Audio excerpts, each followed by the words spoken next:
Evas a todos, qué gusto saludarles, buen día con todos, estamos felices de cerrar esta semana de estudio tan importante del capítulo 6 de Daniel. ¿Cómo están, amigos? Bueno, Mirla, yo soy Kevin y estamos contentos porque durante la semana nos han acompañado muchas personas en las transmisiones en directo y en las diferidas también, y han estado comentando muchísimas, yo contaría por decenas las personas que nos han estado escribiendo a través de las redes, y eso es de agradecer, amigos. Muchas gracias. También a todos aquellos que se animan en compartir el vídeo, gracias, porque hemos visto que también decenas de personas han compartido durante la semana los vídeos que hemos transmitido, y eso nos ha permitido llegar a más personas. Como saben, nuestro sueño es convertirnos con ustedes, cuando digo convertirnos es con ustedes, en una comunidad que estudie la Biblia todos los días. Amén. Y eso es algo que queremos lograr. Queremos agradecer también a las personas que se han ido suscribiendo al fanpage de Facebook. Está Elber Cárdenas, tenemos varias en realidad por saludar. Está Pati Brañez, Marlene Barros, Cecilian Moran también. Gracias por darnos ese apoyo, ese soporte, que en las últimas horas en realidad han ido siguiendo la página. A las personas que están en directo ahora, que veo que son varias, quiero recordarles que pueden escribir sus comentarios o alguna pregunta que tengan en torno a la lección. Gracias por eso, gracias a José Cuevas también como nuevo seguidor.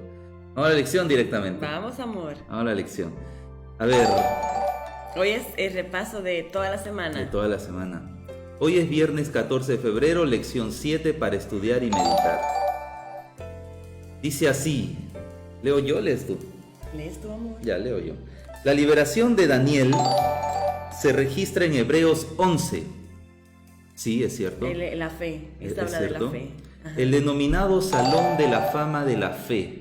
Está bien. Dice que los profetas, entre otros logros, taparon bocas de leones. Es verdad. Eso es verdad. Eso está en Hebreos 11:33. Taparon bocas de león. Y es una expresión literal porque ocurrió con Daniel. Es así. Esto es maravilloso, pero debemos tener en cuenta que los héroes de la fe que están aquí no son solo los que escaparon de la muerte, exacto, como Daniel, sino además los que sufren y mueren valientemente, como también lo señala Hebreos 11. Es cierto. Claro, hubo mucha gente, mencionábamos a Esteban, a Juan el Bautista, entre otros más, bíblicos, que murieron a causa de su fe. Fueron perseguidos, fueron asesinados, pero esa muerte no fue en vano, porque dio su fruto. Con el tiempo se vio el fruto de esa muerte. Y hay que notar que la fe de ellos no es que su fe haya fallado y que por eso Dios no los salvó. O sea, no funciona así. No es que uno tenga fe y como consecuencia de la fe Dios te salva, y si tu fe no es grande o simplemente no la tienes, pues por eso no te salvó o no te libró de un problema o de una enfermedad. No funciona así. La fe que uno deposita en Dios es una fe independientemente de lo que Dios vaya a hacer contigo o conmigo. Es una fe en que Él puede librarnos, no en que va a librarnos. Y eso es algo que hay que tener en cuenta siempre, ¿no? Que encaramos la lección y la Biblia. Es creer aún sin ver, no deseando que pase lo que yo deseo que pase. Exacto. Sino abandonándome la voluntad de Dios, dejando que sea Él quien decida lo que Él quiera en mi vida, ¿no? Que Él permita lo que Él desee que suceda. Es cierto. Y a la larga, su voluntad, porque los deseos de Dios para nosotros siempre es para nuestro bienestar. Su voluntad es la mejor para nosotros. Amén, así Aunque es. en ese momento no lo podamos entender. Y puede ser fácil de decir cuando uno está bien, ¿no? El asunto es cuando uno está en medio de la crisis, en medio del problema, como lo estuvo Daniel, por ejemplo. Daniel no sabía si Dios le liberaría o no. Igual sus tres amigos. Incluso también Job, tenemos la evidencia de Job, ¿no? Que él sí que pasó y aún así se mantuvo fiel. Exactamente. Dijo Jehová, Dios Jehová quitó, sea su nombre alabado. Exacto. Entonces, eso es fe. Y al final Job pues fue reivindicado también porque recibió todo pues por más, el doble, ¿no? Se mantuvo fiel y el Señor lo compensó por su fidelidad. Exactamente. Igual seremos compensados, ya sea que vivamos o que no. Igual seremos compensados. Eso hay que tenerlo muy en cuenta. Exacto. Ok, seguimos entonces. Dios llama a algunos a dar testimonio con su vida. Exacto. Es la parte dura, ¿no? Dura. Y a otros mediante su muerte, que es más duro todavía. Por lo tanto, el relato de la liberación de Daniel no implica que ésta se otorgue a todos, como sabemos por la multitud de hombres y mujeres que han sido mártires por su fe en Jesús. Y en la historia extra bíblica, o sea, en la historia del cristianismo, vemos esto con mucha claridad. ¿Por qué? Porque hay personas que murieron a causa de su fe. Por ejemplo, si usted googlea el caso de Felicidad y Perpetua, que fueron cristianas de siglos posteriores a la escritura de la Biblia, murieron a causa de su fe y fue una muerte trágica en la era romana, y eran cristianas ellas. O si revisa el caso, no lo sé, de algunos otros mártires. Reformadores también de la iglesia. Por ejemplo, reformadores de la iglesia que terminaron muriendo, ¿no? Como Wycliffe. Pero también va a encontrar historias, y estamos hablando extra bíblico, o sea, fuera de la Biblia, donde las personas efectivamente se salvaron. Como por ejemplo Martín Luther. Que Martin Luther, en pleno siglo XVI, estaba realmente condenado a morir, pero fue salvado gracias a un salvoconducto de Federico de Sajonia, Frederick el Sabio. Pero los que murieron, la misma, en Conflicto de los Siglos, ustedes pueden leer, dice que su ceniza, cuando era esparcida por los ríos, era como una semilla. Hablaba del futuro, ¿no? De cómo su testimonio sería repartida por todo el mundo y sería como una semilla sembrada en el mundo entero. Y así ha sido, amigos. Lo de Martín Lutero, como le conocen la mayoría, es notable porque es un ejemplo fuera de la Biblia. De hecho 15, 16 siglos después de las escrituras, que nos muestran que sí Dios puede liberarnos, ¿ok? Entonces la liberación de Dios de manos del enemigo no ocurre solo en las escrituras. Hay más todavía ejemplos fuera de las escrituras donde Dios libró a sus hijos. Por ejemplo, los valdenses, ¿no? Que también fueron salvados de la persecución. Salvados, otros no. Algunos. Exacto. Entonces, esto nos debe decir lo importante que es para nosotros el asunto de la fidelidad. Hay un comentario de Gustavo José Soto. ¿Cómo está, hermano? Qué gusto tenerte con nosotros, Gustavo. Dice, hola, buen día, bendiciones, Mila y Kevin, gracias. ¿Cómo están? Un abrazo fuerte, Dios los bendiga. Estamos muy bien y contentos de que nos escribas, estamos muy contentos por eso. Bueno, continuamos. Seguimos aquí, a ver. Sin embargo, la liberación milagrosa de Daniel muestra que Dios gobierna. Exacto. Y que finalmente liberará a todos sus hijos del poder del pecado. Amén. Y de la muerte. Que ¿no? eso realmente es lo que vale al final, ¿no? Que seamos liberados de todo eso que está pasando, de este mundo, ¿no? Del pecado que nos agobia cada día. Esa es la liberación real, que nosotros por fe esperamos y por eso adoramos. Sí. El más grande milagro que puede hacer Dios en la vida de una persona no es curarle de una enfermedad o darle un empleo o no lo sé, promoverle en el trabajo, que tenga un mejor salario. Eso no son los grandes milagros. El gran milagro de las escrituras es el milagro de la conversión de la persona. Hay que tener en cuenta también. Celebramos a veces hechos como, hey, me subieron el salario, ¿no? O me promovieron en mi trabajo. Y eso está bien, son bendiciones, por supuesto. Pero tenemos que celebrar un poquito más el hecho de haber sido convertidos. De haber llevado una vida no apta ante los ojos de Dios y luego haber sido transformados por Él, ¿no?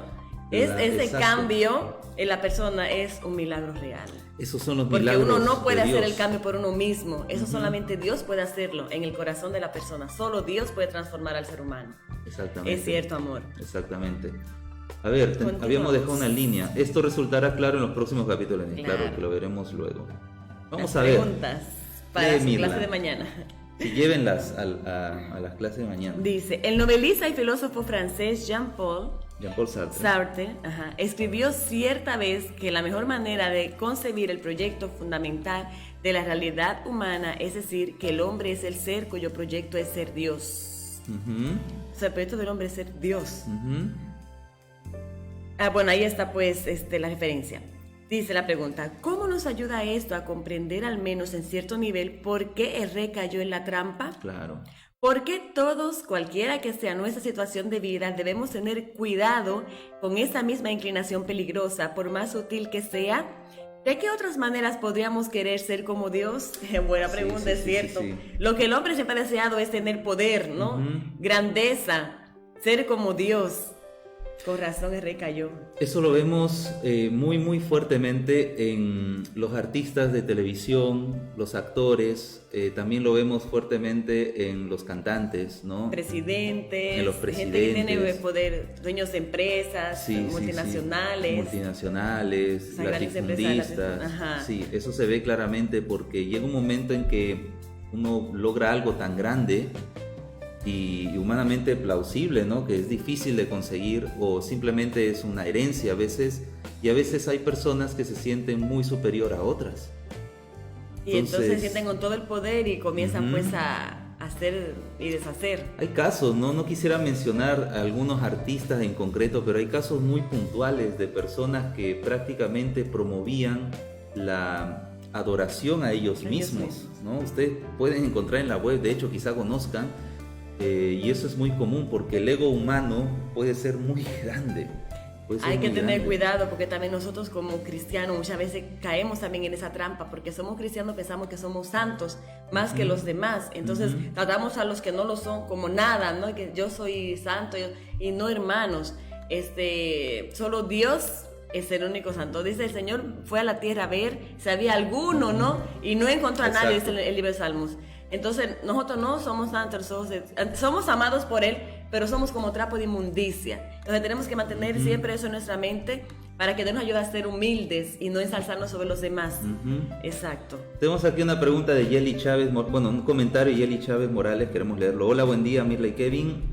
Que Dios los bendiga hoy y siempre. Hoy necesito de su oración, estoy pasando por un momento familiar difícil. Dicen que cuando el pueblo ora, suceden cosas maravillosas. Tengo fe que así será. Los felicito por el programa donde aprendemos de Dios. Gracias. Gracias a ti, Yeli, por estar aquí con nosotros. Vamos a anotarlo en nuestra lista de oración. Ten por seguro que habrá personas orando por ti, y ánimo en medio de la circunstancia en que estés. Es justo lo que estamos estudiando ahora. No pierdas tu fidelidad a Dios. Y la oración tiene poder. Eso sobre todo. Así que vamos a orar. La oración tiene poder y Dios tiene sus tiempos y sus maneras de responder, que es justo lo que estamos estudiando en estos días. Pero no pierdas la fe, amiga. Exactamente. Muy bien. Contamos con las preguntitas para dialogar. Sí, vamos a continuar. 2. ¿Qué clase de testimonio damos a los demás con respecto a nuestra fidelidad a Dios y a su ley? Esto es más personal, es ¿no? Para dialogar. Los que te conocen pensarían que defenderías tu fe aunque te costara el trabajo o la vida. Eso se ve bastante, sucede mucho eso con el sábado, ¿no? Sí. Cuando uno busca trabajo, casi siempre se le hace difícil por el día sábado, o en la universidad cuando uno estudia hay materias que salen el sábado. Hay entonces, exámenes. Ahí es donde se ve realmente si tú eres fiel a Dios o no. Cuando tú estudias, cuando trabajas en un lugar, ¿no? Donde te exigen eso, o donde en algún momento no te exigían y ahora quieren exigirte. Entonces, ahí pues hay que mantener en alto la ley de Dios. Hay algo que hay que decir con total claridad, y es que la fidelidad de alguien o de otra persona no debe ser impuesta por nadie. O sea, nadie te puede obligar a ser fiel a Dios. Y a veces se ve con buena intención, y repito, con muy buena intención, que los padres, los tíos o los mismos hermanos de iglesia instan o presionan a veces a los jóvenes, sobre todo, a que sean fiel a Dios, cuando la fidelidad es algo que debe surgir en la persona. Personal. Todo lo que uno puede hacer es orar por esa persona, enseñarle estas cosas que estamos revisando ahora, por ejemplo, enseñarles cómo la fidelidad a Dios es importante y demás, pero de ahí a instarle, o mejor dicho, presionarles o imputarles una fidelidad que todavía no tienen o que no han desarrollado, tampoco es correcto. Entonces esos límites son importantes de notar, porque al final en la práctica tú puedes tener a un hijo que te hace caso mientras está bajo tu cuidado, y te hace caso porque le obligas a hacerte caso. Por presión. Pero no porque ama a Dios o ha conocido a Dios todavía o sea realmente fiel a Dios. Y al final, cuando ya no esté bajo tu cuidado, pues va a ser realmente lo que es. ¿Quién realmente fue? Entonces lo que necesitan los niños en ese caso, o las personas, es orientación más que presionarles a hacer algo por más correctos que estemos nosotros en nuestro pensamiento. Hay que enseñarle con mucho amor y mucha paciencia, enseñarle a cultivar eso en sí mismo, no a presionarle, a quitarle, a cerrarle. Eso lo que hace es que se resbalen, ¿no? Y peor, se ponga más rebelde. Pero con amor yo creo que se puede, y oración también. Tercero, ¿qué ves en Daniel que hace que sea una persona a quien Dios puede usar eficientemente para sus propósitos? Con la ayuda del Señor, ¿cómo puedes cultivar más esas mismas características? ¿Qué hay en Daniel que hace que Dios lo puede usar? Veo algo muy fuerte en Daniel y es la oración sistemática, continua. O sea, su costumbre de orar 3 veces al día y mantener esa comunión con Dios. Y eso es la esencia de todo. Uno siente a Dios en su vida cuando sabes que Dios está contigo. Gracias, Fernando, por el me gusta. Y ha sido su costumbre, dice, siempre era su costumbre hacerlo 3 veces al día. Cuando uno hace de algo una costumbre, es difícil uno dejarlo. Exacto. Es difícil, pero al principio cuesta uno adaptarse, ¿no? Y hacerlo sistemático. Pero una vez que ya está, pasa el tiempo, ya automáticamente tú mismo lo haces, ¿no? Exactamente, es así. Y la última pregunta aparece, la número 4. ¿De qué manera Daniel podría verse justificado al decidir cambiar su forma de orar en vista del decreto? Claro, o eso hubiese sido una transigencia peligrosa. Claro, él podría decir, bueno, al final de cuentas puedo orar también con las ventanas cerradas, que era una pregunta que alguien hizo ayer en uno de los comentarios, ¿no? Sí, podría hacerlo, pero su costumbre era hacerlo con las ventanas abiertas. Y quizás sea su forma también de transmitir su fe, porque la gente caminaría y vería a Daniel adorando a un Dios invisible cuando ellos adoraban a estatuillas, a imágenes, a veces a la naturaleza. Entonces Daniel orando a alguien invisible debía ser un testimonio fuerte. Y los que lo han entrampado conocían eso y sabían. Entonces por allí fue que ellos utilizaron su estrategia para deshacerse de Daniel. Si le hubiera cerrado la puerta, ¿qué hubiese pasado? Tal vez no hubiese pasado nada. ¿Cómo van a descubrir habría pasado por agua de otra caliente, forma, ¿no? Quizá, es que no sabemos por qué no ha pasado, pero lo que sí estamos seguros es que este milagro tan portentoso no se habría dado, y también Daniel se habría ciertamente opacado delante de las personas que querían entramparle. Pero por la testificación de él fue que él demostró que su fidelidad a Dios estaba por sobre toda la cosa, y por eso porque por ahí pues lo entramparon. Si no, hubiera sido más difícil. Tenemos un saludo. Pero no por ello no podemos dejar tampoco de demostrar nuestra fidelidad a Dios, ¿no? Pido oración por mis amigos, familiares y hermanos que hace poco le agarró un ACV. No sé qué es eso. Y pido oración por un amigo que quiere ir a la iglesia. Muy bien. Y por una amiga, Silvia, también que le llevé en la noche de oración y le gustó, y que siga yendo. Ya, claro, que hay que seguir invitando, porque nuestra misión es predicar el evangelio, amigos. Gracias más por tu me gusta. Muy bien. Muy bien, esta semana ha sido muy interesante la lección de escuela sabática. Muy interesante. Y se pondrá aún mejor la siguiente. Porque ya vamos a aplicar las historias que hemos aprendido. Ahora tenemos que aplicarla en las profecías. O sea, todo esto es la introducción. Si hasta aquí le pareció una lección genial, pues tiene que esperarse a mañana, porque empieza la aplicación de toda esta previa, que viene a ser en la parte profética, Daniel 7, 8 y 9 principalmente, ¿no? Bueno, amigos, ha sido un placer para nosotros estar aquí con ustedes. Deseamos que tengan un feliz día. Que Dios le bendiga. Gracias porque siempre están compartiendo los vídeos y están dándole me gusta. Para nosotros eso tiene mucho valor. No saben lo enorme que la ayuda que recibimos cuando ustedes comparten los vídeos. Así que les animamos a compartir los vídeos y a suscribirse. Que Dios me los bendiga y disfruten. Y recuerden, hay que pedir a Dios que nos ayude a poder ser fiel y a orar siempre. La oración tiene poder, amigos. Exactamente. Nos vemos mañana con la lección nueva, es decir, con el capítulo 7. Ha sido un placer para nosotros. Hasta luego. Bendiciones.